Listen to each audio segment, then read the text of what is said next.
Joining me now, Democratic Congressman from California, Sara Jacobs. She is a member of the House Foreign Affairs and Armed Services Committee. It's good to see you, so welcome to the show here. Look, this debate, it is the earliest one in U.S. history. How crucial is Thursday's rematch for President Biden to lay out the focus of his campaign?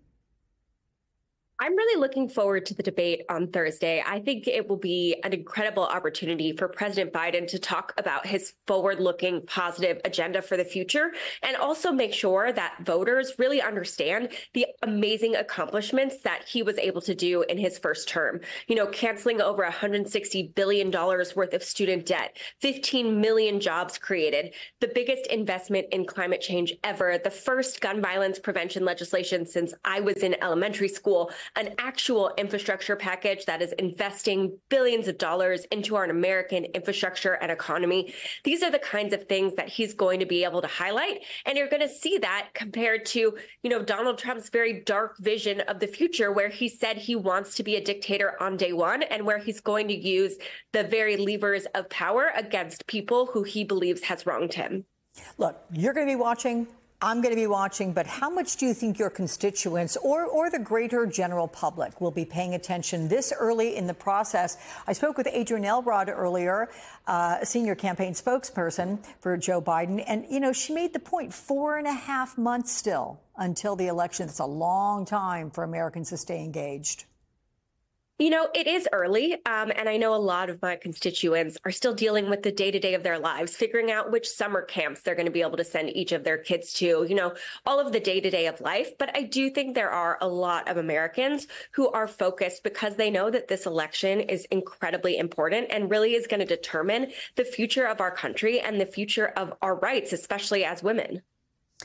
All right. Well, let's move to today, Prime Minister Netanyahu, who repeated disputed claims that the U.S. was withholding weapons from Israel, saying about 4 months ago there was a dramatic drop in the supply of armaments arriving from the U.S. to Israel. He said after asking for weeks for shipments and receiving various explanations, he decided to go public with it. White House officials are baffled by his statements, but I'm curious, given your positions on committees, what do you know about this?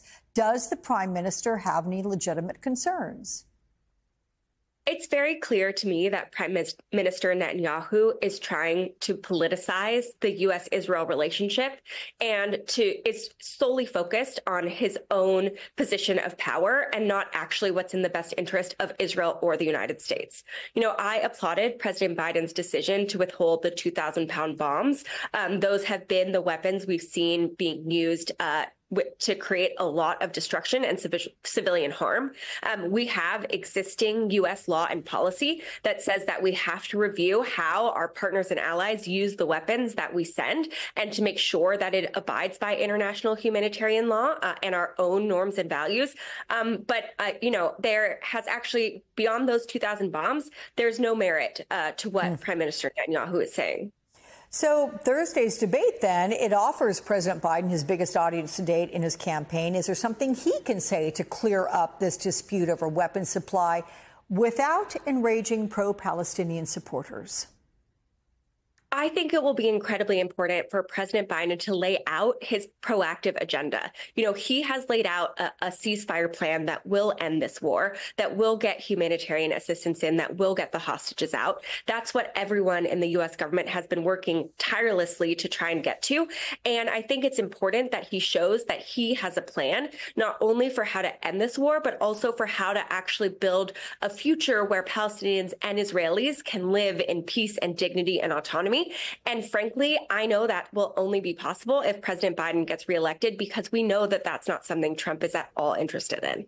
All right. But Benjamin Netanyahu, as you know, will be addressing that joint session of Congress next month. And the White House may be a little nervous about what he might say, because recent reporting suggests that Netanyahu would prefer Donald Trump to be elected in November.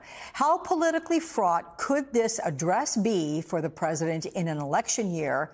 And by the way, are you going to attend?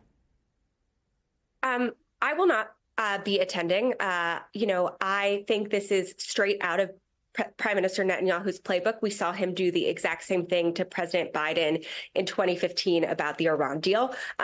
Prime Minister Netanyahu is politicizing the U.S.-Israel relationship and is weaponizing Jewish pain in a very dangerous way, in my opinion. You know, as a Jewish American, I was always taught the importance of tikkun olam, or repairing the world, in my tradition.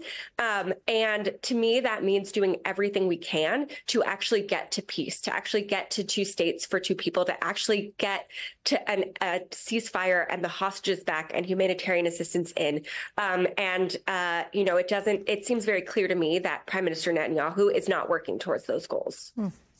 Let me switch gears and ask you about tomorrow, which, as you know, marks 2 years since the Supreme Court overturned the federal right to abortion. And the landscape for abortion access has since been dramatically altered. Abortion is nearly completely banned in 14 Republican-controlled states. President Biden and Democrats are campaigning on reproductive rights. But can President Biden actually change that map and expand abortion access if he's elected? Absolutely. We know that if Republicans have the House, the Senate, and the presidency, they will pass a federal abortion ban.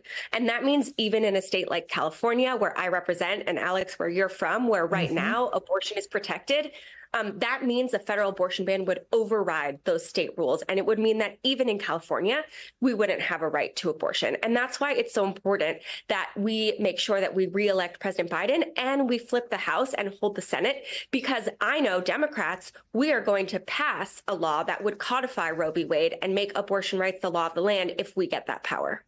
So let me then look at it this way, because Trump, as you know, is leaning into his message after overturning Roe v. Wade that abortion should be up to the states to decide. He's repeated it yesterday, in fact, at that conservative conference of conservative Christians that were advocating for a nationwide ban.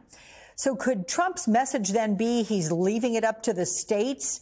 And would that weaken the Democrats' message? You know, we know that this is a thing Republicans like to say, but I try and judge people by what they do, not what they say.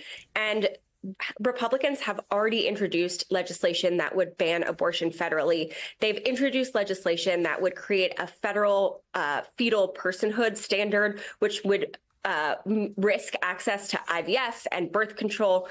We've already seen what these Republican states are doing, where we're seeing women having to bleed out in the hospital before they're able to get seen, where we're seeing women actually having like terrible complications, sometimes even death, because they can't get access to the health care that they need. So we already know that they want a federal abortion ban. They've already introduced it, and that's what we are working to prevent.